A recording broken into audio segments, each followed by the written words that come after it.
รายการนี้มีการจัดทำเป็นเสียงบรรยายภาพ Audio Description หรือ AD และคำบรรยายแทนเสียง Closed Caption หรือ CC สำหรับคนพิการทางการมองเห็นและการได้ยินอย่าไม่เกรงนะคุยสบายๆเรคคอร์ดครับ5 4 3 2โลโก้บริษัทบุญมีฤทธิ์มีเดียและโลโก้กองทุนพัฒนาสื่อปลอดภัยและสร้างสรรค์ทีมพนักงานหญิงและพนักงานชายในเครื่องแบบเสื้อยืดสีส้มเดินแถวหน้ากระดานมาทางเราโลโก้ชื่อรายการหัวใจเราเท่ากันตอนบริษัทพิเศษไม่จำกัดป้ายบริษัทติดสโลแกนโอวาทเมดสะอาดดีสังคมดีเสร็จพันดำ3เท่ากับ3แต่ยังไม่เสร็จโอเคตรงบันไดชั้น5โอเคข้อความบริษัทโอวาทโปรแอนด์ควิกจำกัดบริษัทรับทำความสะอาดสถานที่ต่างๆทั่วประเทศที่นี่ทำมากกว่าทำความสะอาดแต่ทำให้เราเชื่อว่าคนเราเท่ากันเริ่มต้นจากชีวิตผมเองเลยแหละสุชาติโอวาทวรรณสกุลกรรมการผู้จัดการสมัยก่อนก็เป็นทำงานตั้งแต่เป็นเด็กสโตร์เนี่ยผมแบกของเป็นเด็กรถเป็นอะไรเนี่ยจบปวชมาเนี่ยก็ช่างซ่อมเครื่องดูดฝุ่นซ่อมอะไรนี่แหละแล้วพอชีวิตก็ทำงานตามลำดับมาเรื่อยๆจะเป็นผู้จัดการขายแล้วก็ได้แต่งงานพอแต่งงานก็ด้วยความเราก็หวังมีลูกใช่ไหมครับพอมีลูกคนแรกเนี่ยก็แจ็คพอตเลยก็เจอว่าลูกเป็นดาวน์ซินโดรมรูปถ่ายสุชาติกับลูกชายยืนกอดคอกันและรูปถ่ายครอบครัวตอนนี้ก็กำลังรุ่งเรืองด้วยเงินเดือนทั้งคอมมิชชั่นอะไรได้เป็นแสนนะตอนนั้นก็เลยต้องระหว่างเงินกับลูกจะเลือกอะไรดีเพราะว่าถ้าเราเลือกลูกเนี่ยมันก็ต้องเอาเวลาไปทุ่มเทให้เขาเพราะว่าเด็กพวกนี้มันไม่มียาที่จะรักษาหายได้มันต้องพาไปหาหมอเพื่อกระตุ้นพัฒนาการเขาอย่างเดียวเราก็เลยตัดสินใจก็เลยลาออกจากงานมาแล้วก็มาเปิดบริษัทปรากฏว่าพอทำไปขายไปดูแลลูกไปลูกเราก็ดีขึ้นธุรกิจมันก็รุ่งเรืองขึ้นด้วยเราก็เริ่มเห็นว่าที่เรามีธุรกิจได้เนี่ยก็เพราะลูกทำให้จุดเปลี่ยนเราเกิดขึ้นเราก็เลยคิดว่าเราควรที่จะให้โอกาสกับคนพิการหรือเด็กพิเศษเนี่ยนี่เป็นจุดเริ่มต้นข้อความย่อมาตรา33กำหนดให้เจ้าของสถานประกอบการรับคนพิการในอัตราส่วน1ต่อ100คนแต่บริษัทมีพนักงานทั้งหมด50คน10คนเป็นคนพิการ4คนทำงานในสำนักงาน6คนทำงานในฝ่ายคลังสินค้าเทิดหัวหน้าฝ่ายคลังสินค้าจริงๆฝ่ายโตของผมก็คือรับงานมาจากก็ของคุณสุชาตินั่นแหละก็คือรับมาโดยตรงว่าวันนี้หรือว่ามีเด็กพิเศษหรือว่าน้องพิการอะไรประมาณนี้เข้ามาคนนึงนะเธอก็ดูแล้วก็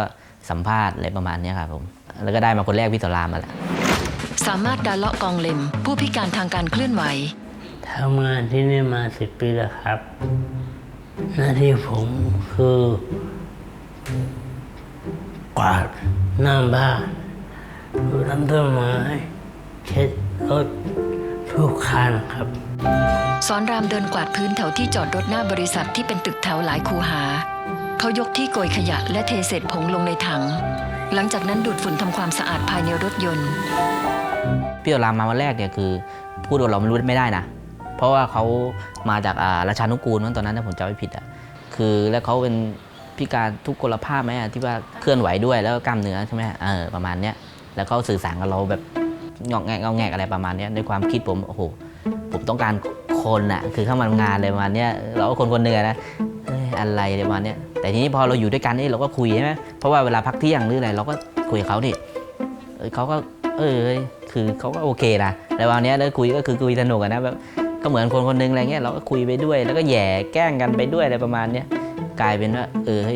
เราก็โอเคกับเขาอะไรประมาณนี้ชายหนุ่มรูปร่างท้วมขึ้นชื่อบูมบุญเอกศิลป์ดวงมาลาผู้พิการออทิสติกบูมก็ตอนนั้นเข้ามา20ต้นนะครับแต่นี่เข้ามาหลายปีแล้วบูมเนี่ยคือ1เข้ามาวันแรกสุดเลยเนี่ยออฟฟิศกลัวกันหมดเพราะบูมตัวใหญ่ไซส์เกือบ2 เมตรลองนึกสภาพดิบูมตัวใหญ่แล้วแบบเสียงดังคือบูมเป็นคนเดียวนะที่ว่าเป็นเด็กออทิสติกที่ว่ามีเสียงดังแบบไม่หยุด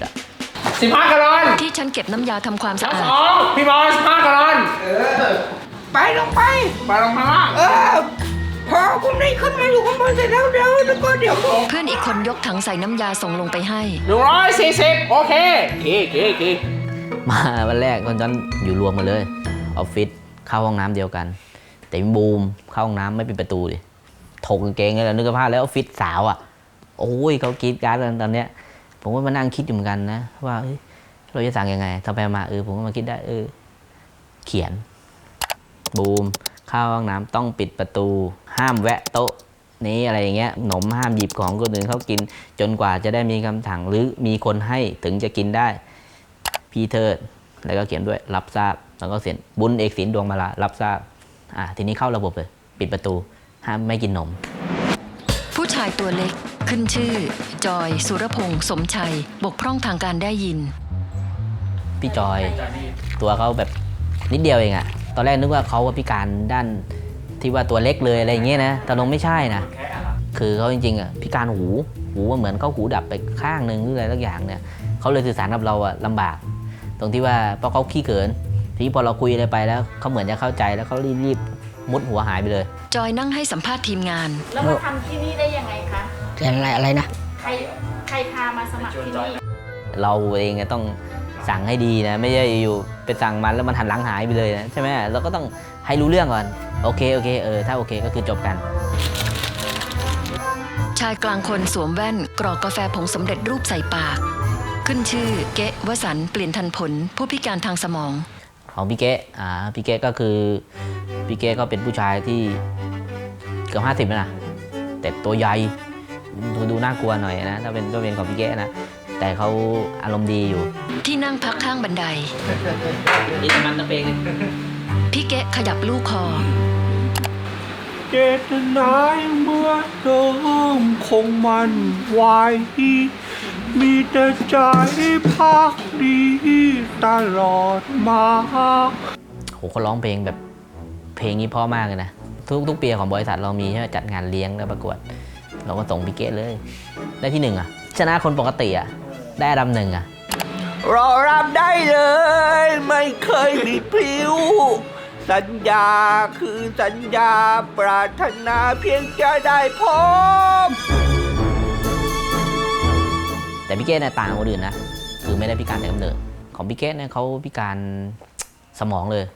คือประเภทเขาเรียกอะไรมาจากสีสัญญาเลยนะ ข้อความพี่เกะมีความผิดปกติทางสมองจากการถูกทำร้ายปัจจุบันยังต้องกินยารักษา 25 ปีก่อนนะ ผมนั่งกินข้าวไข่เจียวแล้วก็มันมากดผม3 คนพลิกคว่ำกับโต๊ะเสร็จแล้วก็เอาไม้กงแบกตีผมเนี่ย25 เข็มยังเป็นรอยอยู่เลย พี่เกะแตะไปที่กระโหลกด้านข้าง ตาผมก็ไม่สามัคคีกันนะ ผมหันขวามันจะไปทางซ้ายหันซ้ายไปทางขวา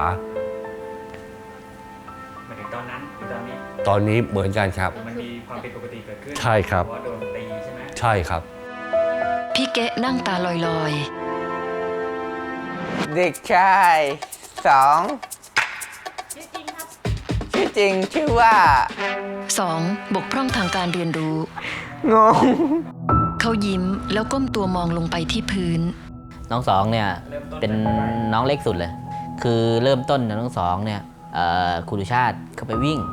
แล้วแม่ก็ขายผักอยู่ครูดุชาติก็เลยเจอน้อง2ก็เลยเอามา 2. นั่งเช็ดขันน้ เมื่อก่อนเขาเป็นเด็กที่เรียนเก่งเรียนเก่งมาก จนป .3 หรือปอะไรนี่แหละที่ว่าเขาจมน้ำทีนี้พอจมน้ำเสร็จไปเลยก็ยังกลับไปเรียนปกตินะเจอเพื่อนแกล้งไงแม่ก็เลยต้องเอาออกมาแล้วก็มาอยู่บ้านขายผักช่วยกันจะได้อะไรยังไงเท่าไหร่ใช่ไหมแต่ทีนี้พอน้อง2เข้ามาน้อง2มีเงินเดือนนะอย่างน้อยขี้หมูขี้หมา 7,000นะ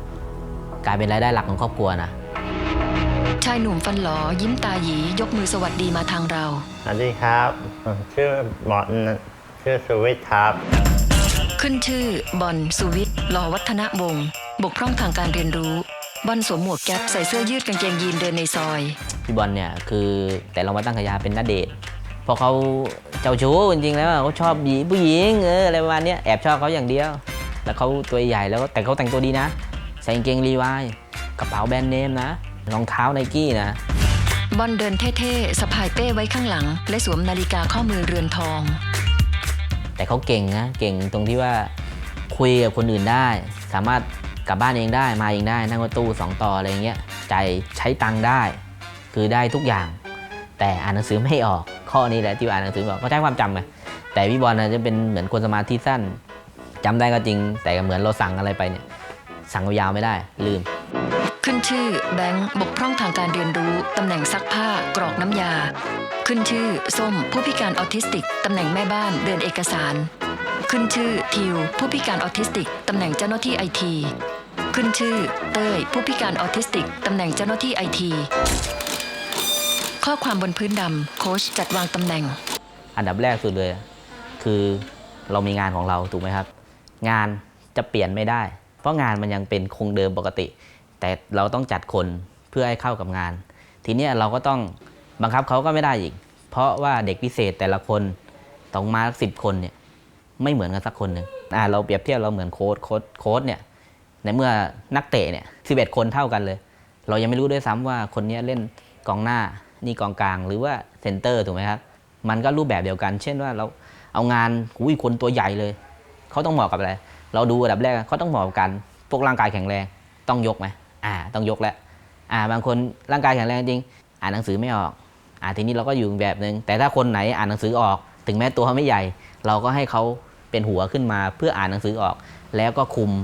คนที่ตัวใหญ่ที่อ่านหนังสือไม่ออกแล้วยกได้อย่างเดียวที่โต๊ะทำงานของเทิดมาหน้ากงดูมาฟังก่อนนากง เทิดเอาเอกสารเบิกของให้บูมดู จดแฟ้มไหมพี่เก๋จดเอง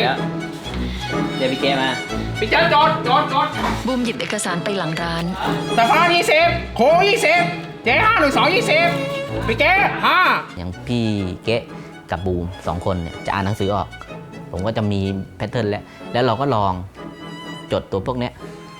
ให้เขาและให้เราลองหยิบเองนะครับแล้วเราเป็นคนตรวจอีกทีนึงกัสนิปสิงห์รอดพี่เก๋บูมตะโกนสั่งรายการเบิกของให้พี่เก๋กับ2ไปหยิบมาคนนิ่ง1อามันก็2รายการต่างๆในเอกสารแดง3 28 29ผ้าของหนู29ผืนติ๊กบูมจัดของใส่กล่องติ๊กเทิดมาเช็ครายการของที่อยู่ในกล่องคุณหนูสีแดงสีเขียว2คนมิ้ง1โอเคแต่ตรงเนี้ยพอจัดเสร็จผมก็ต้องมาการตรวจสอบก็ถ้ามีรายการติ๊กทุกอย่างครบหมดแล้วก็เราก็มาตรวจก็ครบตรงตามนั้นถ้าเมื่อไหร่รายการไหนไม่มีการติ๊กเขาก็จะมาย้ำเราอยู่นั่นว่าไอ้นี่หมดไอ้นี่หมดไอ้นี่หมดปลาหมดเกี้ยงหมดเกี้ยงบูมเดินไปบอกที่โต๊ะเธอปลาหมดปลาเผาเด้อ3M เหลืออยู่หน่อยนึงเนี่ยเหลืออยู่ครับพี่แกตักเองจ่าอะไรบูมเดินไปหาพี่เก๋แล้วถังวิมม็อบ4 ชุดรอถังวิมม็อบอะไรวะเขายื่นกระดาษให้ดูรอถังวิมม็อบ4 ชุดของพี่เก๋พี่เก๋ก็คือผมยกให้เป็นผู้ช่วยบูมเพราะว่าเขาอ่านหนังสือได้แล้วก็สื่อสารกับเราเนี่ยได้ซึ่งใช้ให้ไปทำอะไรหรือใช้ให้ไปบอก2หรืออะไรเงี้ยเกดสามารถทำได้ทีมงานไปหาพี่เก๋ที่เปิดกล่องผงซักฟอกอยู่พี่เก๋อันนี้บูมจดให้มาเอาของอะไรครับแป๊บกับถุงดำแป๊บ5 โล 3 โล 5 โล 4 โล 2 โลอันนี้พี่เก๋ต้องทำไงบ้างตักแป๊บใส่ถุงแล้วก็ชั่งพี่เก๋อ่านกระดาษที่บูมจดมาแล้วชั่งน้ำหนักผงซักฟอกส่วน2ยกถังแกลลอนน้ำยามาวางกองรวมกัน2ก็คือเป็นลูกน้องของบูมแล้วก็พี่เก๋ทีก็คือพอเขาอ่านหนังสือไม่ได้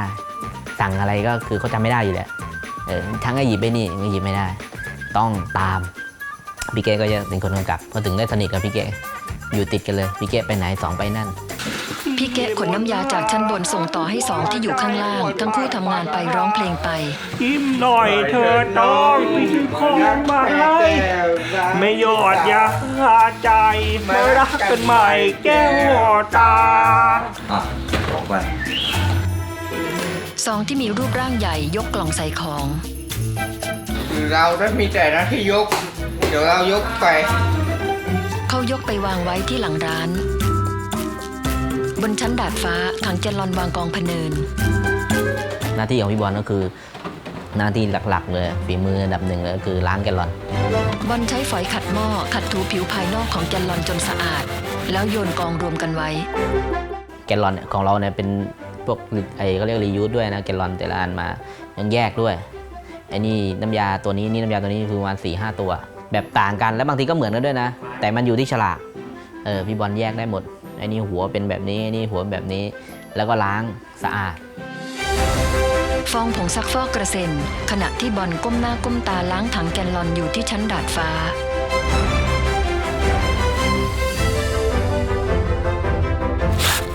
ผ้าม็อบถูพื้นถูกซักทำความสะอาด ลำยองเนี่ยคือ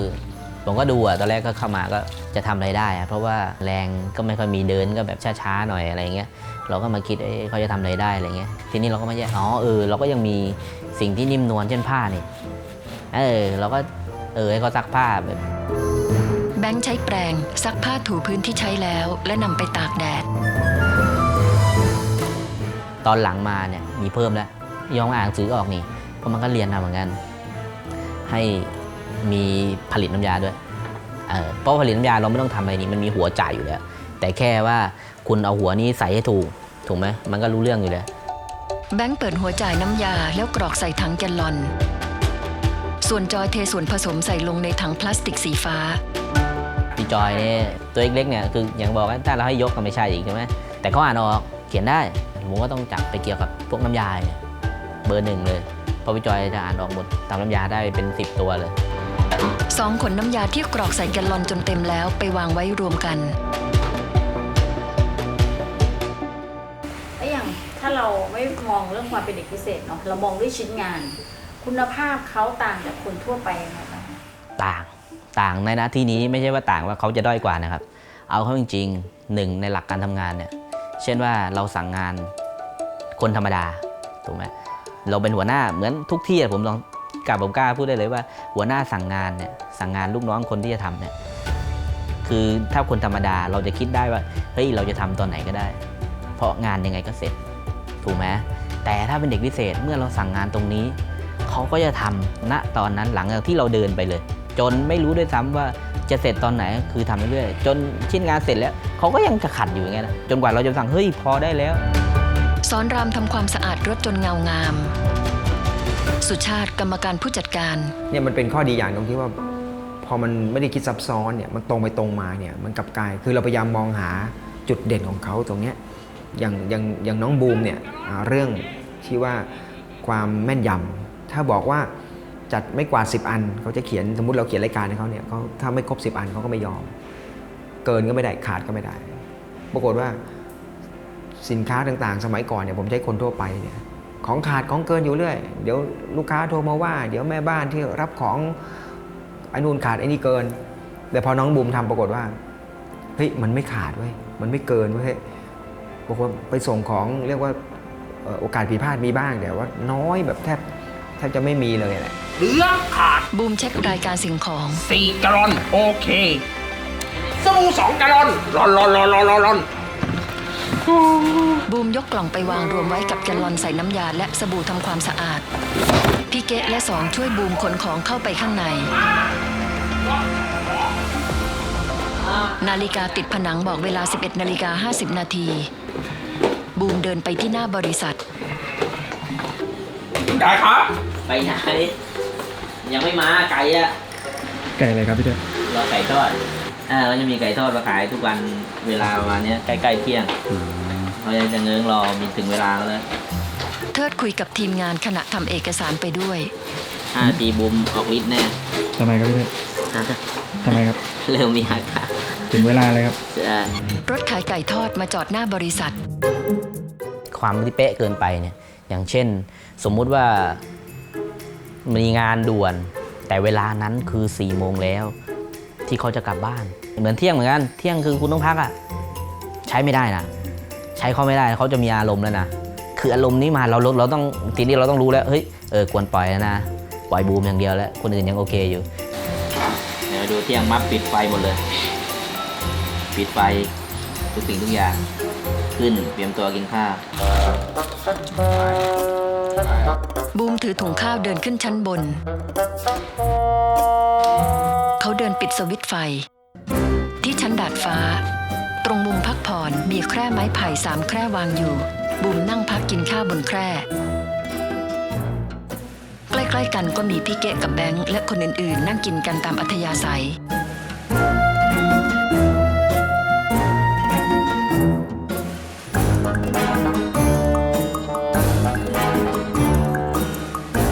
หลังอาหารบูมนอนหลับบนแคร่ที่ดาดฟ้าส่วนแบงค์พี่เกะสองจอยและคนอื่นๆไปหลบมุมนอนพักตามชั้นต่างๆพักกลางวันเห็นนอนเลย เห็นมีนอน ทำไมถึงแบบนอนหรือว่าแล้วแต่ไปทำอะไรกั ไม่มีคือเคยมีใครนะตอนนั้นอ่ะคือมันก็นั่งเห็นใครไว้นอนเราก็เลยแกล้งกันนะว่าอย่างงั้นมึงก็นอนก่อนอะไรอย่างเงี้ยคือเหมือนถึงให้นอนก่อนทำไมมามันก็นอนจริงกลายเป็นว่าแต่ทำไมตอนเที่ยงเราไม่ให้พักมันก็เหมือนเด็กอ่ะทีนี้กลายเป็นว่าพอกินข้าวเสร็จนอนเลยกลายเป็นเหมือนโปรแกรมของเขาอ่ะบ่ายโมงเป้งไม่ต้องกลัวไม่ต้องปลุกหรอกมันรู้ข้อความ 13 นาฬิกาบูมลุกขึ้นมาจากที่นอนเก็บหมอนแล้วเดินลงมาจากดาดฟ้า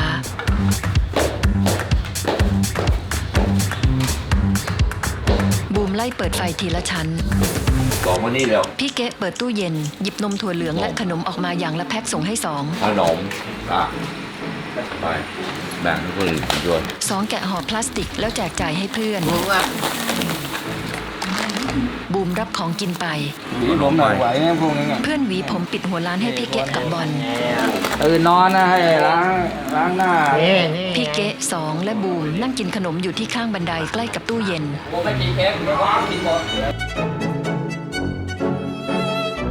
พนักงานทุกคนทำงานอยู่ในตึกแถวสีแดง3 คูหาสุชาติกรรมการผู้จัดการคือที่เนี่ยพยายามผมมองเนี่ยคนพิการก็เหมือนกันผมคิดว่าเหล่านี้มันไม่ได้มีความต่างเลยเพียงแต่ว่าเราทำยังไงเราถึงจะดึง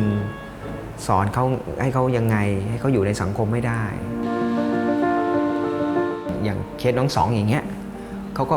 เหมือนกับว่าเราเนี่ยโอ้โหแบบไปหยิบยื่นโอกาสให้เขาแบบซึ่งเขาไม่เคยคิดเลยว่าเขาจะพึ่งพิงลูกคนนี้ได้อะลูกคนนี้จะมามีรายได้เขาได้ยังไงแล้วพอถามลูกคนไหนผมยิ่งแบบซึ้งใจมากบอกน้องสองแล้วเอาเงินเป็นเดือนไปทำอะไรไปใช้หนี้ให้แม่ครับ 2. เสกสรรนาคเนื้อนิ่มตั้งใจอยู่ครับให้แมงเขาไปใช้หนี้ของเขาครับให้หมดแล้วใช้สินให้หมดไปถอยรถกระบะออกมารถกระบะสีอะไรครับสีแดงสีเขียวได้ไหมไม่ได้สีเขียวมันไม่ยอมได้โดนใจต้องครับเป็นสีแดงเท่านั้นให้ใครนั่งคนแรกก็ซื้อรถมาแม่2. นั่งให้สัมภาษณ์กับทีมงานคือผมคิดว่างานเนี่ยมันบำบัดเด็กเหล่านี้ได้แล้วเราคิดว่าถ้าเขาทำงานเขารู้สึกว่าเฮ้ยเขาภาคภูมิใจที่เขาได้เงินผมก็เลยพยายามทำพื้นที่เหล่านี้ให้เขารู้สึกว่าเฮ้ยเขามาทำงานแล้วก็มีความสุขเข้ามาแล้วเขาเจอเพื่อนฝูงคือชีวิตเขาไม่ใช่ว่าพอเป็นเด็กพิเศษแล้วก็ถูกขังแล้วก็อยู่กับบ้านไม่มีชีวิตอย่างอื่นเลยเหรออะไรเงี้ยนะครับแต่พอเขามาอยู่นี่ปรากฏว่าพฤติกรรมต่างๆเขาเริ่มเปลี่ยนเขาก็เริ่มมีสังคมของเขากันเองเขาก็คุยกันมันก็เริ่มแบบเป็นพื้นที่ที่เขาแบบรู้สึกว่าปลอดภัยกับชีวิตเขา2. นั่งคุยเล่นกับพี่บอลแล้วพี่บอลร้องเพลงข้างๆ2มีพี่เกะนั่งอยู่ข้อความ 15:45 นาทีบูมใช้สายยางรดน้ำชำระล้างร่างกายที่ดาดฟ้าเขาเปลี่ยนชุดใหม่ยัดเสื้อใส่ในกางเกงแล้วรัดเข็มขัดบอลหยิบรองเท้าไนกี้ออกจากตู้แบงค์ส่องกระจกหวีผมทุกคนเปลี่ยนชุดเดินลงจากชั้นดาดฟ้าบูมเขียนหนังสือลงในสมุดตัวเต็มบรรทัดเขาเรียกว่าบูมเขียนมา7 ปีเขาจะมีสมุดอยู่เล่มหนึ่งแล้วก็เหมือนบางทีผมไม่รู้นะผมในความคิดผมนะผมว่าเหมือนกับเขาเซตของเขาเองครับว่าเหมือนมันจบกระบวนการในการทำงานแล้วเขาจะเริ่มมาเขียนเลย1เช้ามามียกน้ำยานั่งกินข้าวกับพี่บอลอะไรอย่างเงี้ย10แล้วมีเวลาด้วยนะ 14.00 นอะไรทำเลย 16.00 นอะไรอย่างเงี้ยเสร็จเรียบร้อยอะไรเงี้ยคือ1 วันเขาจะเขียนอย่างนี้ทุกวันที่มาทำงานบูมพิมพ์ข้อความภาษาอังกฤษ The gods must be crazy ภาษาอังกฤษนี่เขาเป๊ะมากภาษาอังกฤษเนี่ยถ้าอย่างเราเนี่ยเราเรียนด้วยความจ แต่อย่างบูมเนี่ยผมไม่คิดว่ามันเรียนไม่ได้สูงอะไรมากมายที่แบบถึงกระทั่งนั้นนะสามารถสะกดภาษาอังกฤษได้โดยที่เป็นคำได้ คือเขาให้แม่ดูแม่เขาจะรู้ไงว่า สมมติเวลาวันนี้มีเกิดเหตุอะไรอย่างเช่นเนี่ยผมก็นั้นเลยว่ามีการมาถ่ายทำเลยเขาจะมีเขียนแล้วให้แม่ดูแม่ก็จะโทรมาแล้ว โดยที่แบบเราจะไม่ได้แจ้งเลยเขาโทรมาพี่เทิดวันนี้มีนี่เหรออะไรอย่างเงี้ยหรือว่าวันนี้น้องบูมดื้อเหรอเขาจะเขียนเลยบูมเขาทะเลาะกับใครอะไรอย่างเงี้ย บูมโทรหาแม่ แม่พูด แม่กำลังไปรับบูม มากำลังไปมากับบ้าน แม่กำลังนั่งรถไปรับลูกนะ37ลูก สายเก็ต น้องบุมรอแม่ตรงไหนอะลูก เราตรงปัดตรงนั่งคอน ไปรถเมล์เหรอ บ้านรถเมล์ครับโอเค บูมนั่งรอที่หัวมุมตึกที่หน้าถนน แม่บูมที่มีผมขาวประปรายช่วยยิ้วของ บูมโบกรถโดยสารขนาดเล็กให้จอด แล้วก้าวขึ้นรถไปกับแม่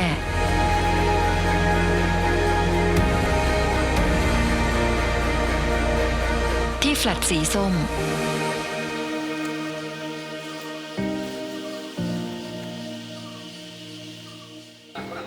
ในห้องพักมีลังใส่ DVD และ VCD ภาพยนตร์ จอทีวีเปิดหนังฝรั่งอยู่ ไปอินเลิฟเลิฟ บูมนั่งเขียนและพิมพ์หาชื่อหนังในจอมือถือ น้องมุมจดได้กันให้พี่บอยเหรอ จดสวัสดิ์ไฟ จดได้พี่บอยทั้งใบดีลูกก็ให้แม่ทุกอย่างก็คือเงินเดือนทำงานมาเท่าไหร่ก็แล้วแต่ให้แม่หมด ให้บ้านหมด แล้วเขาก็ไม่รู้ว่าเขาได้เท่าไหร่เดือนเป็นเงินเดือนให้พี่ดูไม่อ่านเลยบางทีเขาก็ไม่อ่านบางทีเขาก็ไม่มอง แต่พี่ให้เขาวันละ80 บาท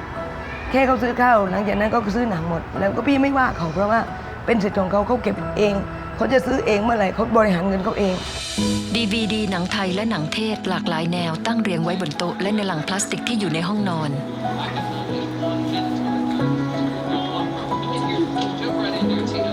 แล้วก็การทำงานนี่ทำให้น้องบุ๋มรู้ว่า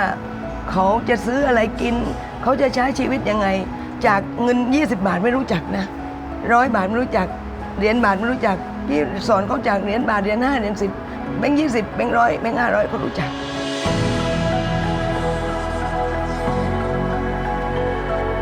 ที่บ้านทาวน์เฮาส์2 ชั้น พี่เกะอยู่ชั้นล่าง เขานวดขาให้แม่ที่นอนอยู่บนเตียง เราซื้อเสื้อผ้าให้เดี๋ยวที่เดือนนี้จะซื้อรองเท้าให้ไป รองเท้าคู่บ้าน แล้วแว่นเนี่ยมองเห็นไหมเนี่ย เห็นแล้ว ฮะ เห็นตามจะมัว ไม่ ไม่ ได้ ใส่แว่นแล้วตามัวมองไม่เห็น ไม่ใช่ไปตัดมาใหม่นี่ดียังอ่ะ ดีแล้ว อยากมีเมียมั้งแม่ถามจริงอ่ะดีไหม เรา ทำไมอ่ะ ไม่เลี้ยงตัวเองไม่รอด แล้วตัวเองยังทำงานอยู่ได้อ่ะทำไมอ่ะ ก็ทำงานได้ ช่วยเหลือตัวเองไปแล้วจะทนทำนานไหมเนี่ยถามจริง นาน บริษัทนี้เนี่ย นาน ถามจริงอ่ะ นาน นะ นาน มันก็ดีขึ้นไงดีขึ้นสำหรับเรา แล้วก็เราคิดในใจลูกเรามีสังคมเว้ยสามารถอยู่ในสังคมได้ สามารถว่าไม่ต้องเก็บตัวเมื่อก่อนเก็บตัวนะเมื่อก่อนเก็บตัวเพราะไม่มีใครคุยใช่ไหมไม่ได้คุยกับใครอ่ะมันจะคุยเฉพาะกับเรา แล้วก็ดูทีวีดูหนังฟังเพลงอะไรเงี้ยคือไม่ได้ออกไปข้างนอกนะตอนนี้ได้ออกไปอยู่ในหมู่เพื่อนเขาจะมีต่างคนต่างมีอะไรก็จะมาคุยกัน เราเนี่ยนะเรายังดีใจเลยว่าเนี่ยเราคิดว่าพ่อแม่คนอื่นเขาคงคิดเหมือนเรา ว่าให้ลูกเขามาได้สังคม เงินน้อยเงินมากไม่ว่า แต่ละคนพ่อแม่เขาก็คล้ายๆว่ามีรายได้ตรงนี้เหมือนความคิดเหมือนเราเนาะเราคิดเนี่ยไม่ต้องฟักเนื้ออย่าลืมนะอย่างน้อยอ่ะค่ากินมันอ่ะค่าตัวมันอ่ะ4-5 พันแล้วอ่ะมันก็เหลืออีกนิดหน่อยก็ค่าเสื้อผ้ามันค่าขนมมันอ่ะอย่างน้อยเราไม่ต้องฟักเนื้อเราคิดอย่างนี้ที่เขาทำงานเนี่ยไม่ได้มาหวังว่าโอ้โหจะต้องได้เป็นกอบเป็นเปล่าให้เขาทำงานเขามีรายได้ของเขาไงเขากินเขาจะได้รู้ว่าเขาภูมิใจว่าฉันมีรายได้ฉันสามารถกินได้ฉันสามารถเลือกกินได้ว่าฉันอยากแม่เดี๋ยวสิ้นเดือนนี้กินหมูกระทะนะแม่เดี๋ยวกินนี่นะนี่แน่นะคือสามารถบอกได้ แม่เทอาหารสุนัข ให้เขากับแท็กซี่ก่อน พี่เกะหยิบชามข้าวไปใส่ในกรงสุนัขพันทางขนสั้นที่เลี้ยงแยกกรง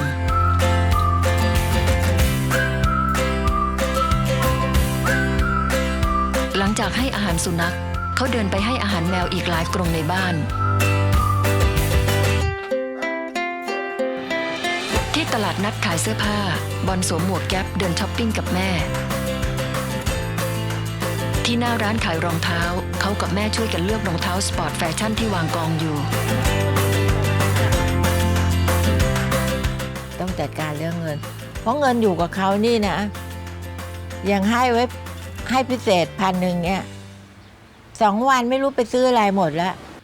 ก็คือว่าอย่างกับที่ทางบริษัทเงินเข้าในบัญชีใช่ไหมเข้าในบัญชีแม่ก็จะจ่ายให้เขาไปวันละ200เสร็จแล้วไอ้ที่เหลือนั้นก็แบบว่าก็อยู่ในบัญชีเกิดจำเป็นอะไรที่เขาต้องซื้ออะไรของจำเป็นอย่างเงี้ยเราก็จะต้องเอาในบัญชีนั้นนะมาใช้จ่ายแล้วก็เรื่องกินเรื่องอะไรอย่างเงี้ยเราก็รู้ว่าต้องซื้อไว้ให้เขากินอะไรเนี่ยก็เอาเงินเนี่ยชอบไหมชอบที่ร้านรองเท้าพนักงานยื่นถุงใส่รองเท้าคู่ใหม่ให้บอลที่บ้านเดี่ยว2 ชั้นในโครงการใหญ่ก็เคยคุยกับแม่เขาที่มีลูกแบบเนี้ยไม่สนับสนุนลูกว่าจะต้องให้ไปทำอะไรเขากลัวไปอยู่อย่างเดียวว่าลูกเขาทำไม่ได้รูปถ่ายครอบครัวในงานรับปริญญาแต่ทีนี้แม่เนี่ยปล่อยลูกเห็นเขาให้เขาแบบได้มีโอกาสเพราะเราก็รู้เขามาตั้งแต่เล็กแล้วว่าเขาก็มีความสามารถที่จะโอกาสที่เขาทำอะไรได้มือของบอลที่ใส่ถุงมือสีส้มถูทำความสะอาดถังแกลลอนใส่น้ำยาอยู่ที่ชั้นดาดฟ้าของบริษัททำความสะอาดจอยหนุ่มตัวเล็กยืนผสมน้ำยาใส่ถังแบงค์บีบผ้าถูพื้นที่เปียกน้ำ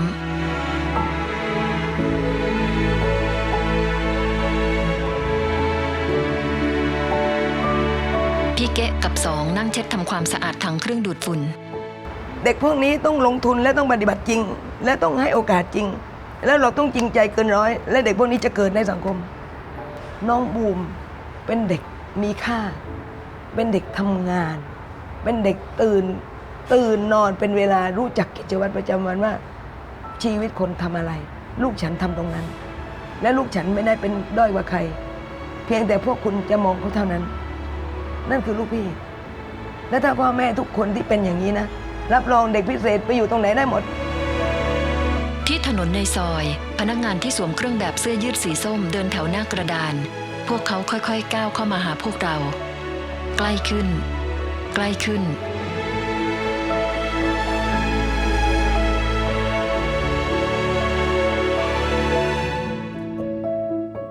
ขึ้นข้อความขอบคุณบริษัทโอวาทโปรแอนด์ควิกจำกัดผลิตโดยบริษัทบุญมีฤทธิ์มีเดียจำกัดสนับสนุนโดยกองทุนพัฒนาสื่อปลอดภัยและสร้างสรรค์